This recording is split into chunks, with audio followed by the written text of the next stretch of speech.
we'll be talking about the red teaming, that what is red teaming, how it is different from penetration testing, multiple aspects of red teaming, the red teaming life cycle. We'll be talking about the initial access in the environment, the credential hunting, that how to hunt for the credentials and lateral movement, right? We'll see that how the enumeration using bloodhound can happen, right? And then we'll be talking about the persistence part, that how what are the different ways or techniques to maintain the persistence. And then there is the blue team perspective, right? That how blue team thinks about it, and from the perspective of blue team, what we have to implement, what kind of security, what kind of monitoring they do, right? So that's the agenda. Now let's move on to the red teaming. So when we are talking about red teaming, we have heard that red teaming is work like into the offensive side of the security, right? But in offensive side we have penetration testing as well. So when we are talking about red team, what actually red team is? Red teaming is a structured security methodology where skilled professionals, they simulate the real world adversarial attacks to test the resilience of an organization's defenses, right? So unlike traditional, like what we vulnerability assessment or penetration test, red teaming adopts the mindset of a determined attacker, focusing not only on technical weaknesses but also on human, physical, and procedural vulnerabilities. So the goal is to provide holistic evaluation of how well the organization can withstand, detect, and respond to sophisticated threats, right? And a red team engagement, it typically starts with reconnaissance, right? Where attackers, they gather intelligence about target environment, employees, and infrastructure. And this phase mirrors how real adversaries operate, using open source intelligence, social engineering, and passive scanning to build a profile of the organization. Once sufficient information is collected, pivot access across the networks. So the objective is not to cause damage, but to demonstrate realistic attack paths that could be leveraged by malicious actors, right? So beyond technical exploits, red team includes testing physical security controls, right? If physically I can enter the organization, that is also a type of vulnerability where the security controls are missing, right? Like I gained the unauthorized access to facilities, right? I can evaluate human factors like social engineering is allowed, right? So I can call someone and ask them for revealing some sensitive information, right? So this approach ensures that organizations understand their exposure across all layers of defense. Now the value of red teaming lies in its ability to uncover blind spots that routine security tests may miss. So, by simulating APTs, what are APTs? Anyone who knows APTs, and if you can define APT, advanced persistent threats, you might have heard, right? So, what are those advanced persistent threats? So, in red teaming, what we are doing, we are following uh, the path of APTs, right? So, what is a APT? APT stands for Advanced Persistent Threat, right? If you're not aware about them,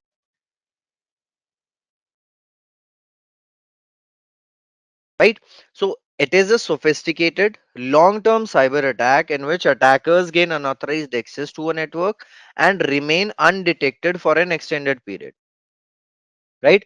So unlike opportunistic attacks, APTs are highly targeted, often directed at governments, enterprises, and critical infrastructure. And the attackers are usually well funded and organized, sometimes linked to nation state or advanced criminal groups, right? So they are advanced, right? They use complex techniques like zero day exploits, social engineering, custom malwares, right? And They are persistent. Persistent means attacker maintain ongoing access, often for months or years without detection, and they are targeted. That means focused on specific organizations or sectors, aiming for strategic goals rather than random disruptions. And stealthy,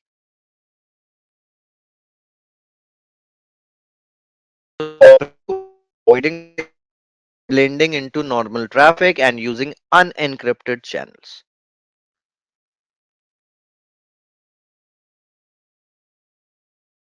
Right? Those are APTs. Now, in red teaming, what we do, we follow the footsteps of APTs, right? As I said, that we are following the footsteps of APTs. So there is a framework, there is an organization with the name MITRE, right? MITRE has a framework, ATT ampersand CK, which is pronounced as attack framework, adversarial tactic techniques and common knowledge. Now, this particular framework gives you the information about the TTPs. Basically, what steps the attackers use and what are the different types of groups. So this is the framework and this is the metrics in front of you, right? It starts from reconnaissance, right? And from reconnaissance, it goes till impact, right? Now, reconnaissance means information gathering, then resource development, initial access, execution, persistence, privilege escalation, defense evasion, credential access, discovery, lateral movement, collection, command control, exfiltration, and then the impact. So these are total 14 tactics, right? But it does not mean that every single of you or every particular APT group will use or follow every single step. Sometimes I don't need reconnaissance, right? I will find the web application of the organization, let's say www.abc.com, right? I found this, and what I did, I started attacking it, right? So when I found that there is abc.com, I tried scanning it for vulnerabilities. I found a vulnerability, exploited the vulnerability, and I got the access. So, was there any need for reconnaissance and resource development? No, right? There is no need for those steps. So, that's what we have to take care of. That every time you don't have to follow the holes, all the steps. You have to think like an attacker. You have to think like a person who is performing the attack, that I have to generate least amount of traffic and I have to get highest level of privileges. Because if you perform every single step, maybe you'll get caught, maybe you'll be detected, your logs will be there and done.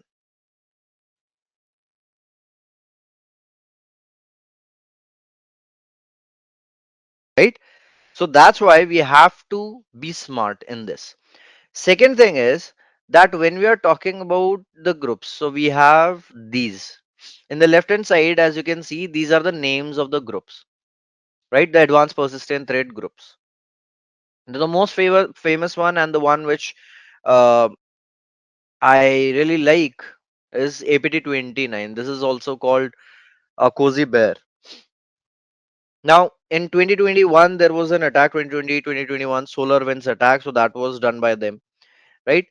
And if you see, there is Operation Ghost, solar winds compromised August 2019 to 2021. Operation Ghost from 13 to 2019, right? Whatever the tools, whatever services they have taken access of, everything they have used, everything is written here. right? So now if I go here and open the attack navigator for you guys, create a new layer, the enterprise attack. There is layers for mobile attack also, but we are just talking about the network and web application kind of attacks right now. Now if I search APT29, so it shows thread groups 1, select all and close it.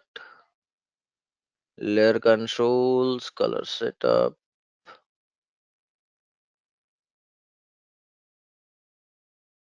and fill the color like this, the lighter one. Now if you see in this, the highlighted ones, the highlighted in red or orange, right? These are the techniques used by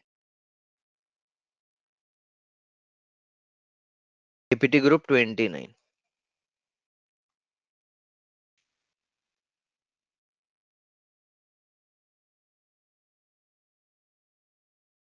Yes. Now where this they are starting, they are not doing any reconnaissance or resource development. They are starting from initial access, exploiting public facing application, external remote services, trusted relationship, or valid accounts if found. Then they move to execution, then persistence, privilege escalation, defense evasion, and they go till command and control. They are not taking care of exfiltration. If they want to do exfiltration, they will do, otherwise then they will not. But most of the attacks that were seen and that were done by APT group 29, those attacks are starting from initial access till command and control, right? That's what they have done. So red teaming means that you are trying to find out if, let's say, group APT group 29 tries to attack you, then what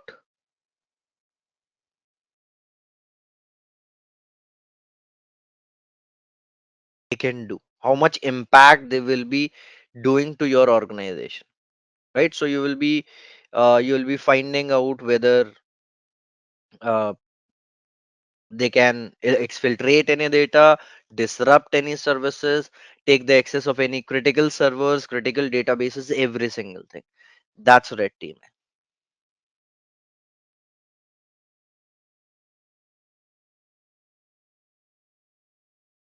right?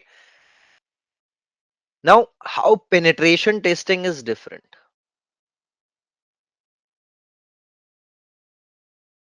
So when we are talking about penetration testing, there also we are finding out vulnerabilities and exploiting the vulnerabilities. So when we are talking about penetration testing, penetration testing, my objective is correct, Rajan. It's vulnerability centric, right? My objective is to identify and exploit vulnerabilities in systems, applications, and networks. Correct, Shiva. Correct, Faisal. Yes, Abdul. Correct. So we are just focusing on identifying and exploiting vulnerabilities in the systems, applications, or networks. Right, in red teaming, we are simulating real world adversaries to test overall resilience and detection or response capabilities. Right. In penetration testing, when we talk about scope, scope means that what are the things or what are the boundaries for me, right? What things I can test, what things I cannot test. In penetration testing, the scope is narrow, it is focused on specific assets or specific applications. But when we are talking about red teaming, its scope is broad, covering technical, physical, and human attack surface as well.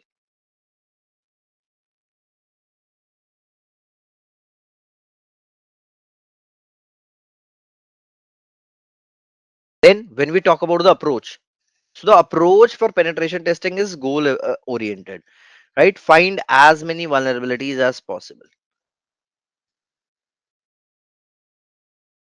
For red teaming, when we are talking about red teaming, it's threat oriented. emulate tactics, techniques, and procedures of advanced persistent threats, right? And the duration, right? So duration means short term in penetration testing and long term in red teaming. So it can be from weeks to months. Now the thing is that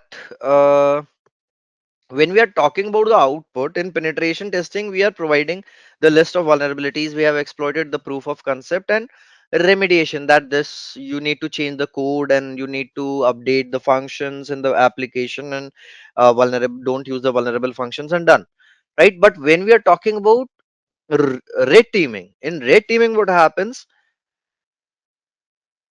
you are providing first the narrative of attack chain, the detection gaps, and then instead of remediation, you will do response evaluation,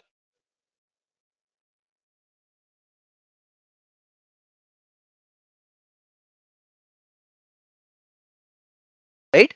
Now, response evaluation means that if this kind of attack happens, if someone else tries this type of attack, how your response should be, how fast you should detect and then react to it. So, this is the difference between red teaming and penetration testing. Next, why red teaming? When there is penetration testing in place, why red teaming is needed?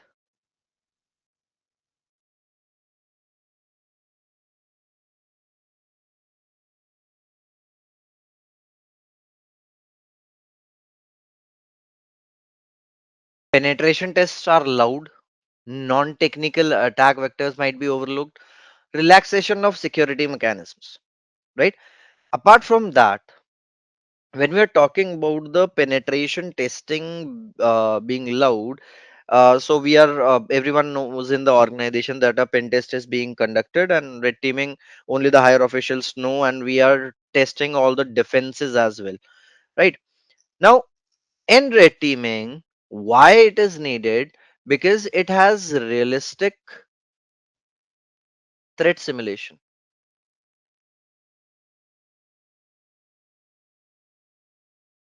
right? So it emulates nation state actors, insider threats, or advanced persistent threats. Then it is also doing defense validation, that whether the defenses that you are using in the organization, whether they are correct or not, right? Then there is holistic coverage. So it includes technical, physical, and human attack surfaces, right? Continuous improvement.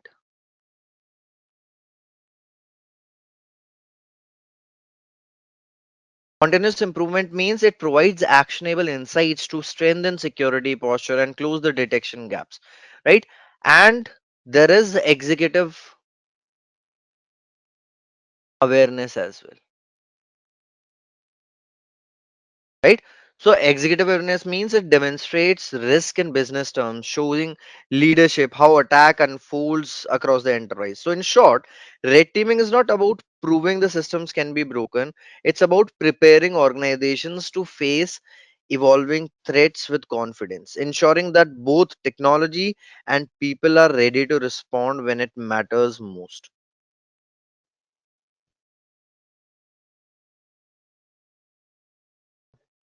right? So that's why we need a red teaming. Now we have red teaming attack life cycle. So in the red teaming attack life cycle, there are certain steps.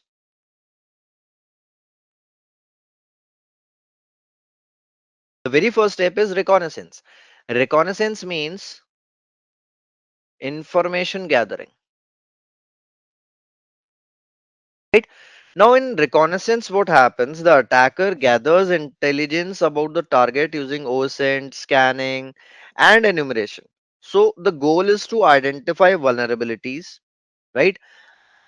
employees, and entry points from where I can get inside the organization, right? How to take the access. That's what should be in my mind. That's what should be my goal, right? After that, there is initial compromise. Initial compromise means first foothold is gained, often through phishing, exploiting a vulnerability, or the stolen credentials. So, this is the attacker's entry to the environment, right? Then we have establishing the persistence. So, attackers they install backdoors, schedule tasks, or rootkits to maintain long-term access. Ensures they can return even if initial access is discovered, right? Then escalate the privileges, right? If I land into a system, I got the username and password of the system, and after getting that username and password, I want to let's say like get to the domain controller or need to get to the critical server which is holding the whole active directory or which is holding the whole credentials of all the employees in the organization. So I need to elevate the privileges, right? So moving I need to move from low level accounts to root level accounts, admin level accounts, right? So you have to exploit the misconfigurations or kernel based vulnerabilities. Then you have to do internal reconnaissance, mapping the internal network, identifying the high value assets, and locating sensitive data, similar to the the initial reconnaissance, but now inside the environment. I need to know where I landed, what privileges I have, what things I can access, what things I cannot, right? Then lateral movement. What lateral movement does? In lateral movement, you are expanding your access across systems using stolen credentials, remote execution, or pivoting. So you are reaching critical servers or databases, moving from one system to another, right? And then the data analysis. So attackers sift through collected information to identify valuable data, could include intellectual property, financial records, or credentials. So exfiltration after that you will do and your mission will be completed. So the data is extracted out of the network using encrypted channels or covert methods, right? And attackers achieve their objective like financial gain, disruption, or espionage. Now, here there is a thing called C2. C2 stands for command and control,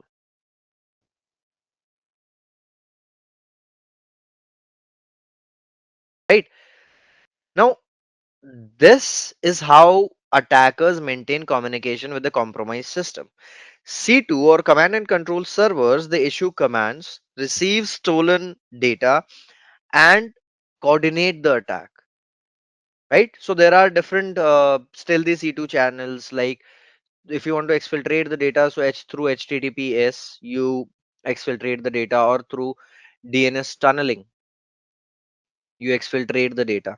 Right? That is for exfiltrating the data.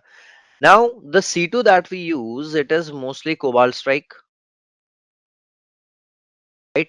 There is Sliver which we can use Empire framework, right? Or we can the if you want to just practice and you want to get a free one like open source, there is Posh C2 that we can use, right? So this is the life cycle of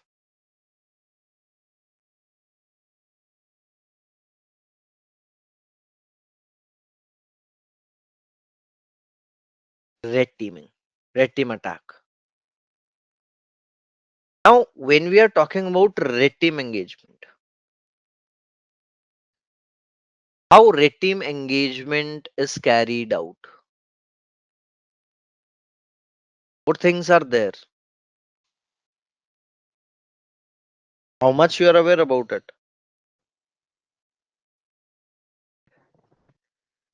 Yes, privilege escalation, lateral movement is done to achieve.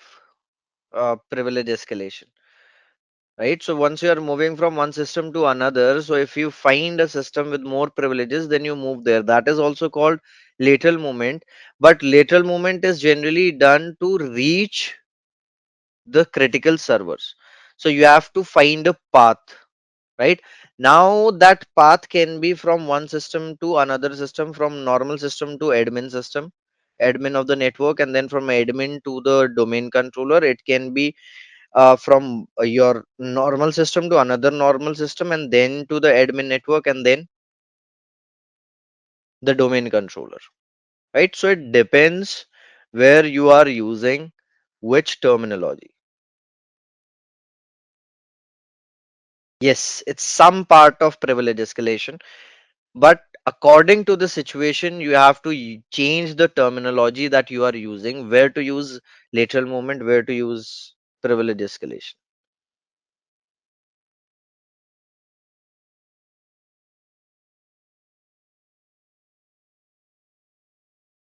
Now, when we are talking about uh, overview of red team engagement, right? So it's not just about hacking, but about simulating a realistic adversarial campaign with a defined mission, right? So in this case, what happens is the red team and white team agree on exercise goal, right? And the goal of the exercise in this image, if you see, it's written access the transactional database of the bank, right? So red team acts in attacker, right? Who are white teamers? Those who monitor during the simulated attacks. So white teamers are like managers. What they do, they oversee the exercise, they ensure the rules of engagements are followed and that the scope is clear, right? So unlike pen testing, which focuses on uh, finding vulnerabilities, red teaming is mission driven. The objective is to test whether defenders can detect and respond realistic attack chain, right? So the workflow of typical engagement, first you define objectives,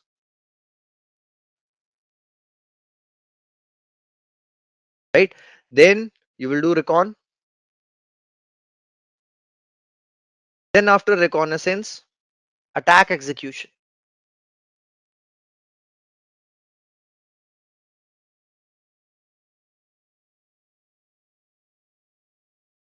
right? Exploit vulnerabilities, escalate privileges, and move laterally. Then persistence and command and control. Maintain access and simulate the adversary behavior. And then there will be mission completion, right? Achieve the defined goal like database access. And then at the end, there will be debrief. Share the findings with defenders, highlighting the detection gaps and response effectiveness. Right? So we are using the red team assessment to test real world resilience attacks against the advanced threats, well validating the incident response and SOC capabilities, provides executive level insights into risk exposure, strengthens the collaboration between offensive and defensive teams. Now, in this red team engagement, if you see, what we have the goal to access the transactional database of the bank. Red team gathers the intel. Sorry,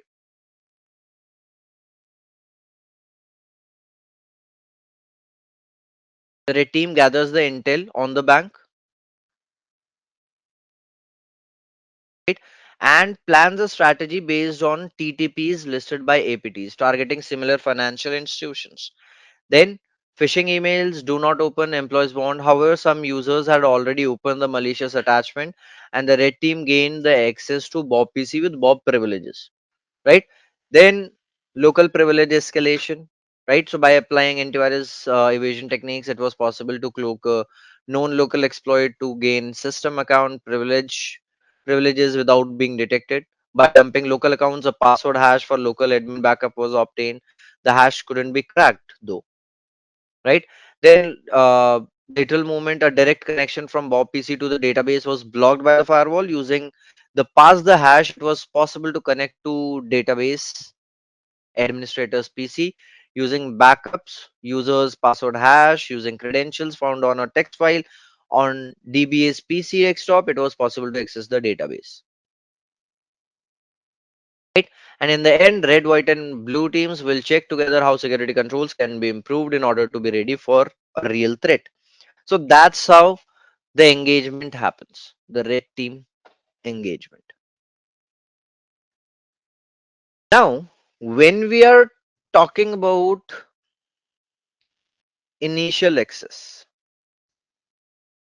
now when we are talking about initial access is the first foothold attackers gain in the target environment. It marks transition from reconnaissance to active intrusion and sets the stage for the rest of the attack chain. Once inside, attackers can escalate privileges, move laterally, and pursue their mission objectives. But first, they have to get the access. Right? Now, the techniques which are used for initial access is phishing, right? Malicious emails with attachments or links that trick user into revealing credentials or download the malware, right? Yes, Sumit, CVE exploitation is one of the way, right? Then credential reuse. So if you found some credentials over the internet, like leaked credentials you have found, so yes, the leaked credentials can be reused, right? Or you can do password spraying, like you got a list of user like passwords over the internet. So what you can do is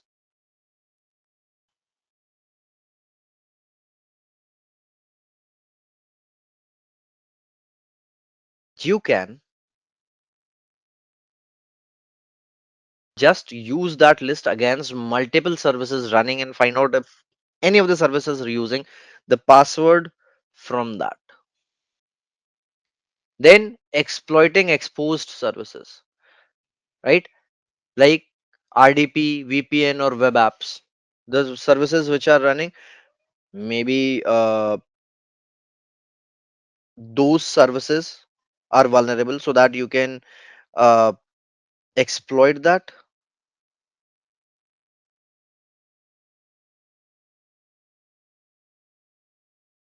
right? Then supply chain or third party access. Now, when we talk about the supply chain or third party access, inserting malicious code into trusted software updates or third party services, right? That is supply chain attack. There can be drive by downloads as well,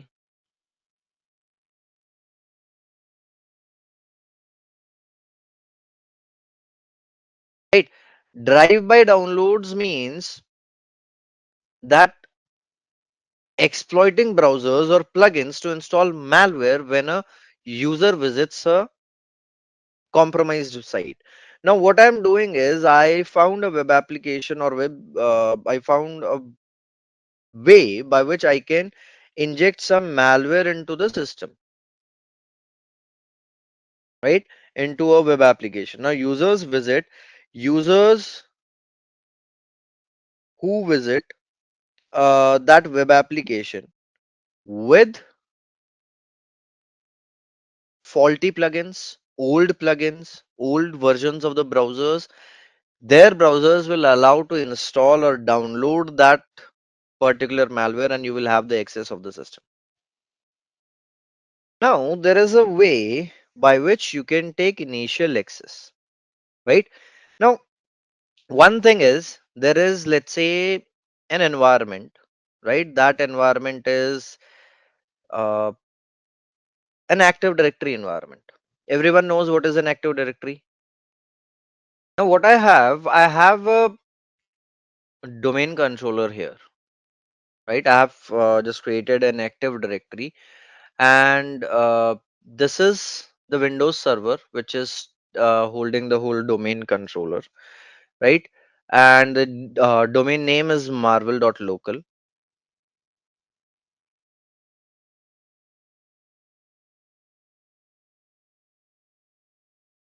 Then there is a user of that particular Active Directory with the name fcastle or Frank Castle, username fcastle, full name Frank Castle, right? And that's something which is present basically, right? Now this is the Windows server. It has other users as well. Like if I show you other users, we have Active Directory users and computers, right? So these are the users: admin, Frank Castle, guest, Peter Parker, SQL Service, and Tony Stark, right? So these are the services, these are the users and the services running. There is DNS server running, there is Active Directory certificate services, Active Directory domain services, right?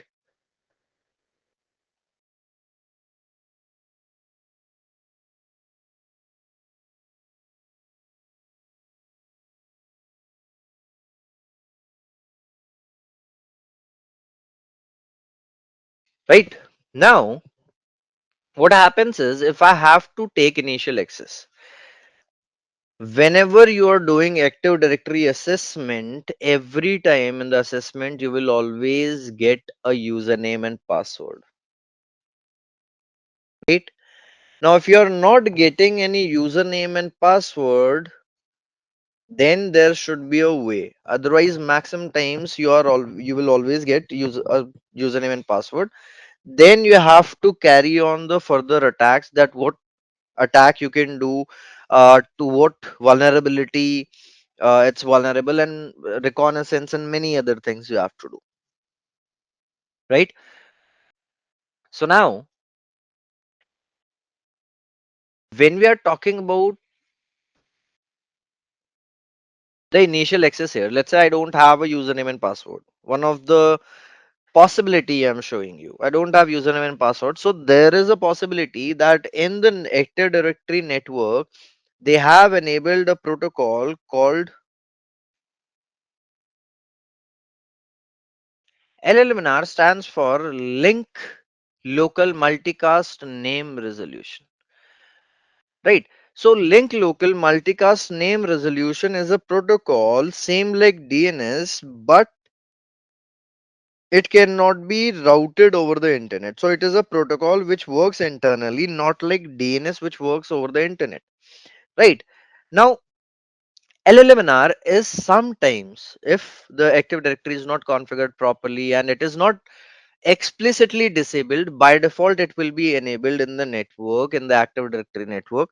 And then when we are uh, looking at LLMNR, it is triggered when DNS fails,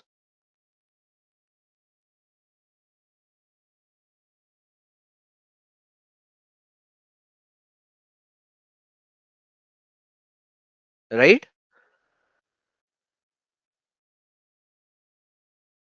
Now when I'm saying that DNS fails, it's not that DNS server fails, DNS server is down or not working. It means that the DNS is not able to resolve something or give you the answer. So that's why LLMNR is found. Now let's say there is a user, right? User 1. User 1 sends a request to DNS server. Hi DNS, do you know where is slash slash ABC, this shared folder, slash slash ABC? What it will say? DNS will say, no, I don't know. If DNS is not aware about it, or if there is a typo, right? So it will say, no, I'm not aware that where it is. Then what the user will do, user 1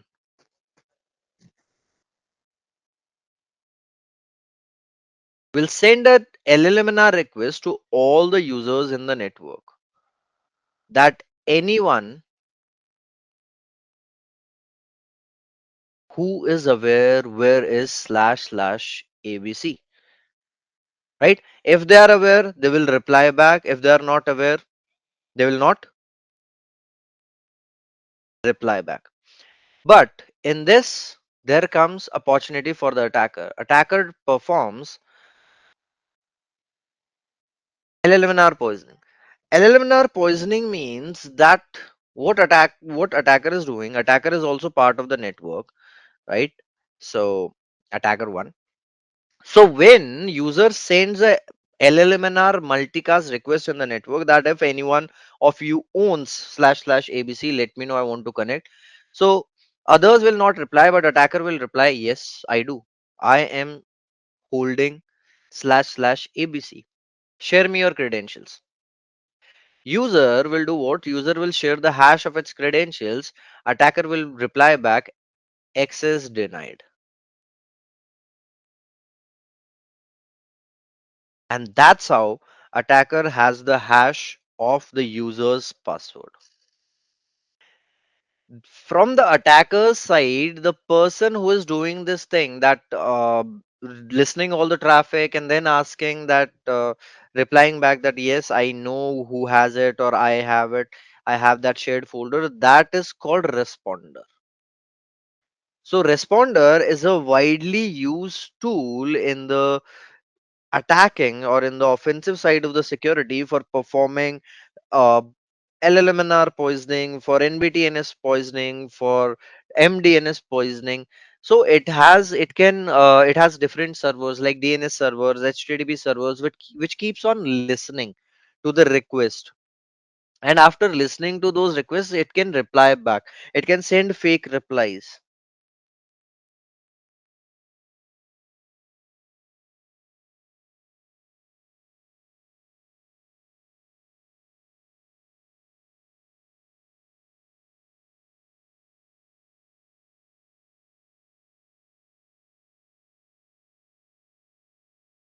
right?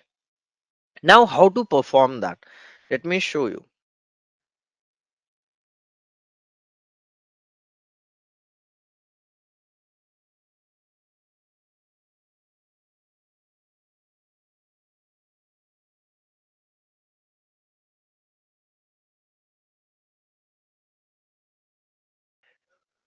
Now, first thing what I will do is I will start responder in my system or in my network, right? To look for what communication is going on all over the network. So I have to run responder on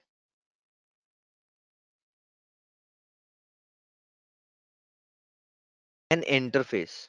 So the interface, that means the adapter name, the interface name, right? So we'll start it on Ethernet 0, right? Where it will start listening.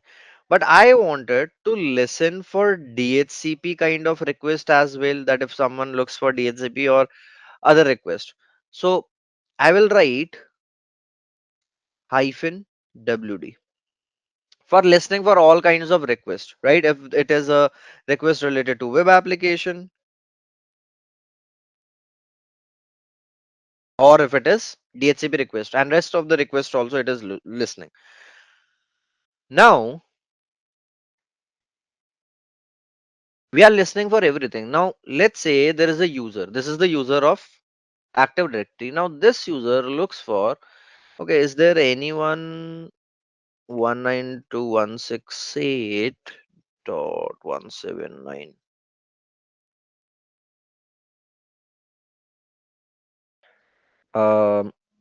132, like that.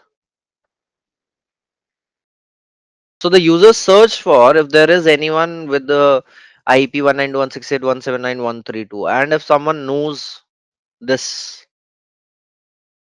right? So if I go to Kali Linux, it says LLMNR poison answer sent to for name Hydra DC, right? If you go to Windows 10, your Windows, it is not showing anything, right?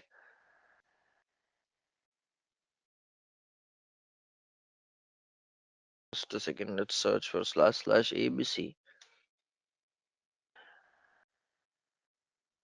Now it is sending the poisoned answer, and in the back end, the communication is going on. So, what communication is going on?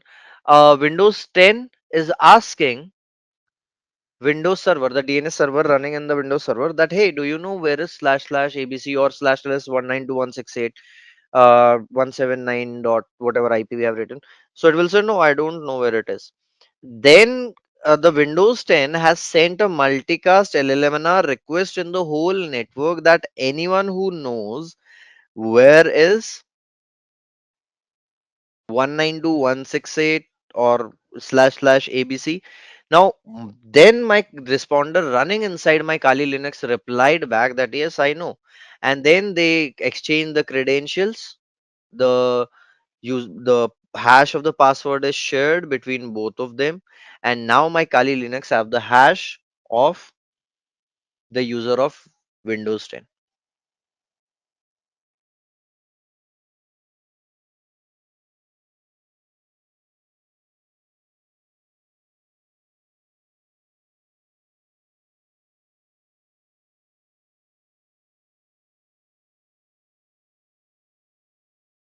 Yes. Now, how you can see the credentials? Now, let me close this listening. We already have everything. CD slash user share logs cat the file text file. So these are the logs, and in that logs we have the hash captured. The username is fcastle, it's written, and the hash. Now, when you want to crack the hash, can you ever crack the hash? We can never crack the hashes, right? We can only resolve the hashes. Now, when we are cracking the hashes, what I will do is first thing I'll put the hash in a what do we say, in the file. So I have pasted it in a file.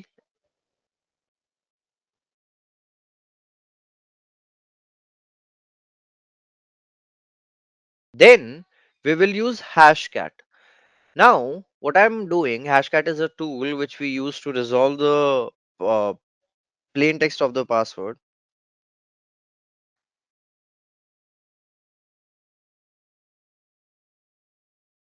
I have written hyphen m 5600.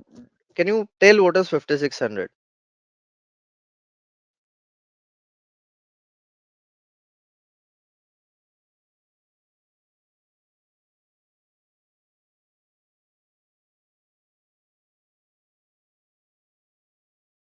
So if you see, we have hyphen m, that is called module. Every time you are specifying, you are putting a hash with hashcat, you have to specify that what kind of hash you are loading into it,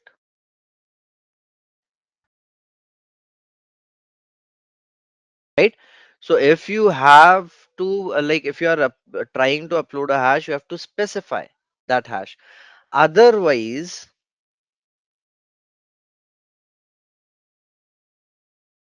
hashcat won't be able to find out the plain text, right?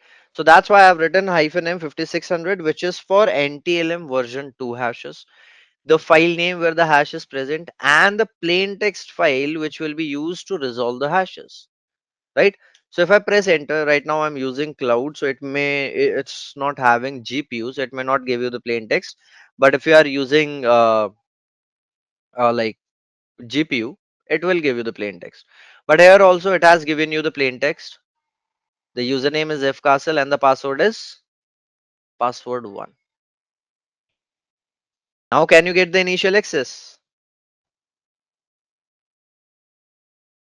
Now these are the ways by which you can take initial access.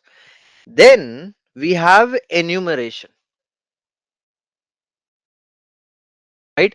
Now when we are talking about enumeration, enumeration means finding out more information, right?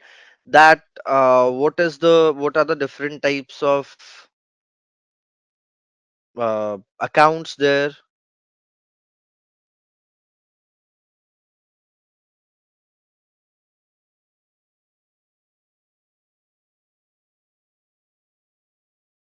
Now, for finding that information, we have a tool called BloodHound, right? You might have worked with BloodHound,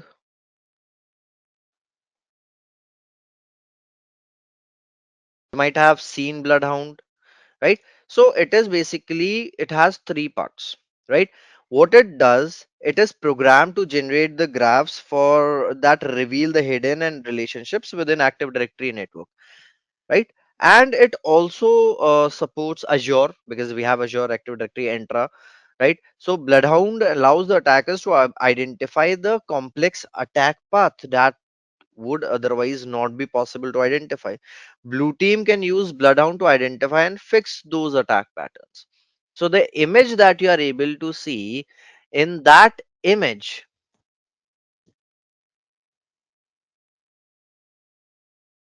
you can find out that from where to where you want to reach. So you will be able to reach there, right? Who has what access, where they have a session, where they don't have the session, everything you can find out, right? So now, the thing that I was telling you about, that Bloodhound has three parts, right? First, we have GUI, right? So Bloodhound has a GUI, then a data scraper,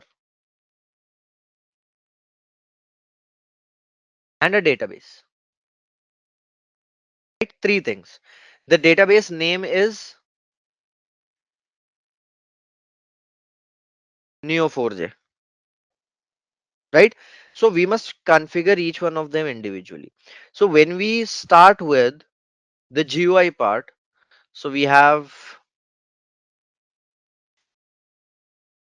apt install Bloodhound, right? So Bloodhound is already present in my system, right?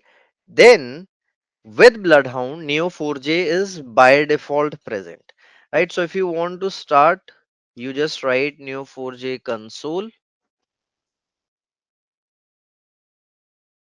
and it will start the database.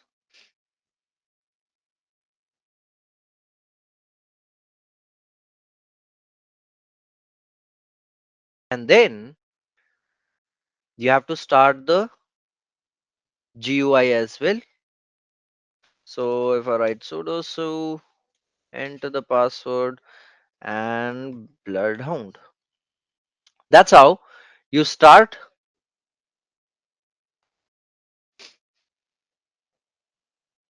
the GUI.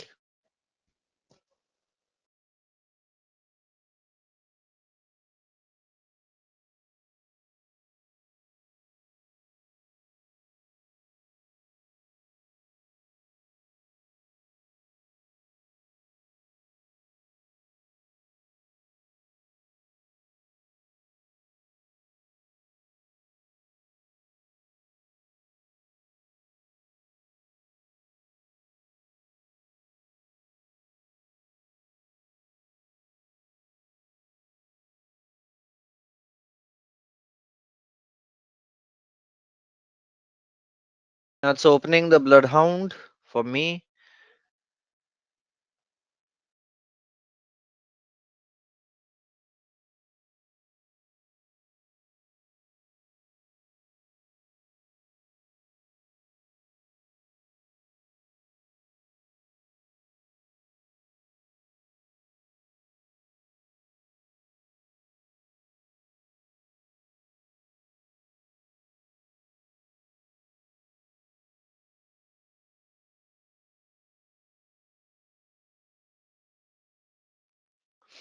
Now the thing is that when we have to extract the data, how the data will be extracted, it will be extracted using the data scraper. Now the name of the data scraper is also Bloodhound, right? And how you will install it, you just write pip install Bloodhound, right? It's from Python, right? Now I'm just locating a file.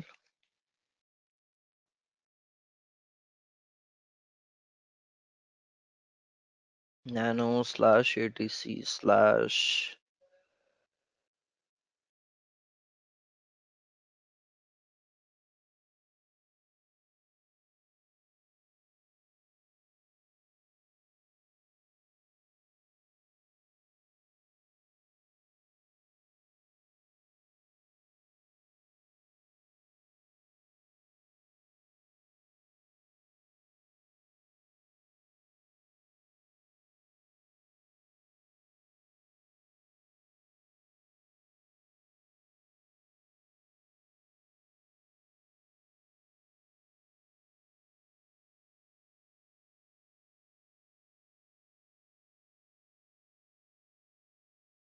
Let me check the password.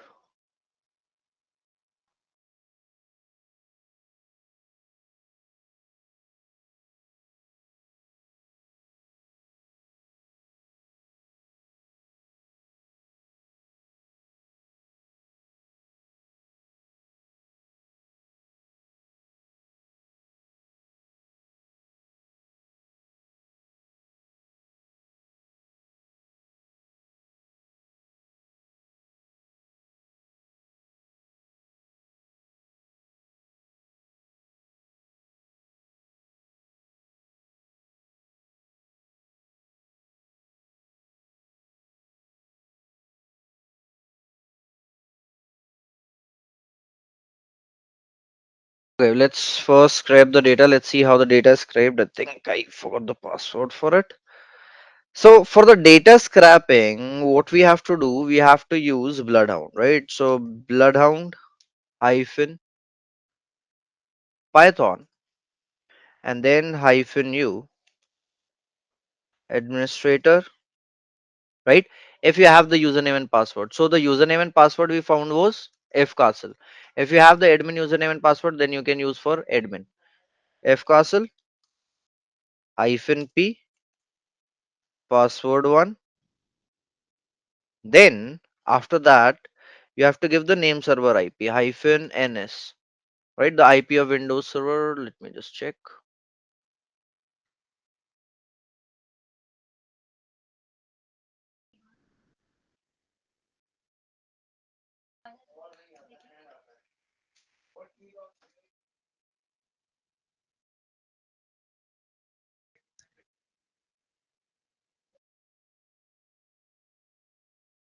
Now if config IP config 179.131.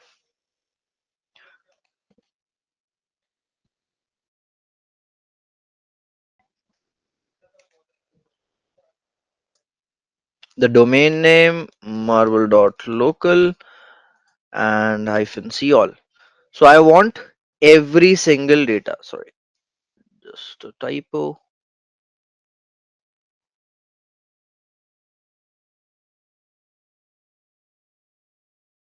Now if you see, it tells you that found one domains, found one domain in the forest, four computers, eight users, 50 two groups, three GPUs, two OUs, 19 containers, and every single thing, right? The devices that are there, all of those devices. So if I do ls, you will see that there are JSON files present, right? So with these JSON files can be uploaded in the Bloodhound, right? Once you upload it in the Bloodhound, then you can see the connection between which user has which connection, where it can go, where it can communicate, where it cannot.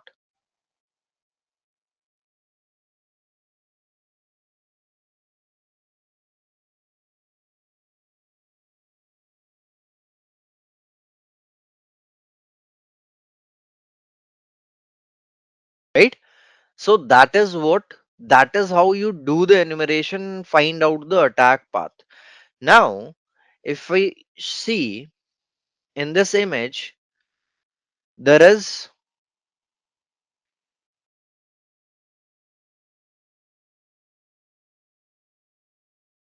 Sintra Redania.local has a session on Siri Redania.local, and it is admin to Oxenford Redania.local, who has access to Geralt Redania.local and is a member of domain admins. So that's how, if you move from the systems to systems, who has the access of what, you can get the access of the domain admin, right? So this is how enumeration helps you. Once you have the enumeration, let's say you have done enumeration, you have found a way, a kind of attack, you did credential spraying, password spraying, some of the password you found.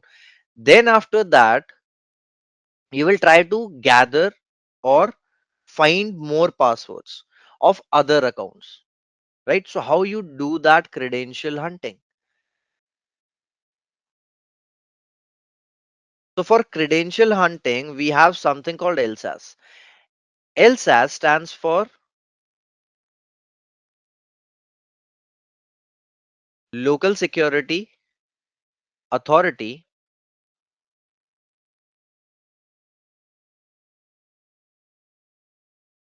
Subsystem Service,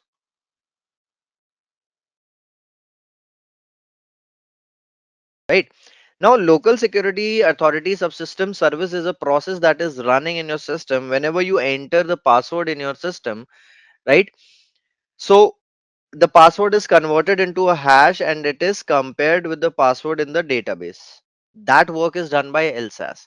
So you can, once you have the access of the system, you can create a memory dump, right? Attacker dumped the LSAS process memory. LSAS stored the cached credentials, hashes, and tickets, right? Then credential files and registry, right? So Windows stores credentials in files or registry hives, right? So in Windows it is SAM, right? Security accounts manager database. So attackers extract the passwords or cached credentials from these. Then browser and application secrets. So modern browsers and app stores saved passwords, tokens, and session cookies. So attackers target these to hijack accounts, reuse sessions. And then service account credentials. Like in our Active Directory, there was SQL service running. So there are multiple service accounts. They have elevated privileges. So they are used for automation. If it is compromised, they provide attackers with powerful access across the systems. Then, next we have the ways to perform lateral movement. So, when we talk about lateral movement, we can use pass the hash or pass the ticket technique, right? So, in this type of in this stage, when you have initial access, you have to expand your reach across a network to access higher value systems and data. So instead of staying confined for the first compromised machine, attackers they use different techniques, right? So pass the hash, pass the ticket. That means attackers use stolen authentication tokens or password hashes without needing the actual password, right? Clear text credential use. If credentials are stored or transmitted in plain text, attackers can capture and reuse them, right? Extracting the saved password from configuration files or memory dumps and then using that same password, right? Then privilege escalation. Now there are attacks like DC sync attack, right? Pass the hash. If pass the hash works, so privilege escalation can be done. You can move from one user to another user, right? You are a standard user. If you move to IT help desk and then system admin route, that is again privilege escalation. It depends what kind of privilege escalation you are doing, horizontal or vertical, right? So you are moving from one place to another. Then we have persistence, right? Now, when we talk about persistence, persistence means that the way through which you took the access of the system, if that way or that technique is closed, or the uh, attacker, sorry, the organization deployed some mitigation, how will you take the access again, right? So you have to maintain, your goal is to maintain long term access,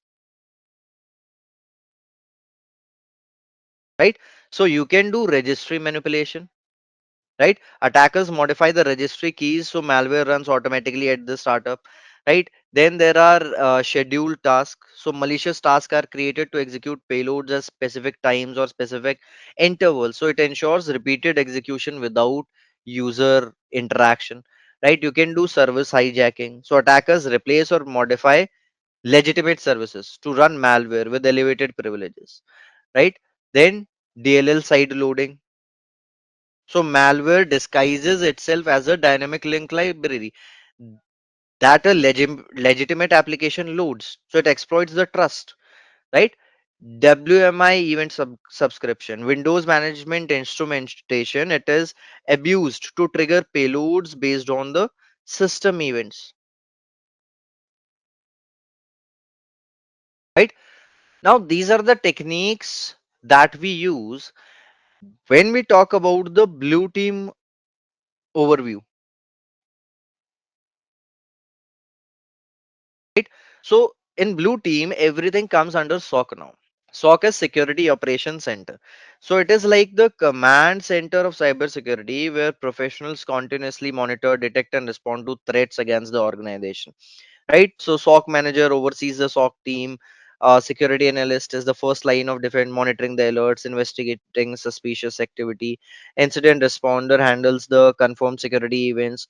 Threat hunter proactively searches for hidden threats that automated tools might miss. Vulnerability analyst identifies and prioritizes weaknesses. Forensic analyst investigate incidents after they occur, right? Compliance analyst ensure that the organization follows laws, right? So when you are talking about the offensive side of the security, so these all people they work together to detect and stop the attacks, monitor the attacks, right? If they are not able to do that, then in the debrief session we tell the team that where you lagged, where your incident lagged, incident response lagged, right? So that they can make their detection better, right? That's the work of blue team.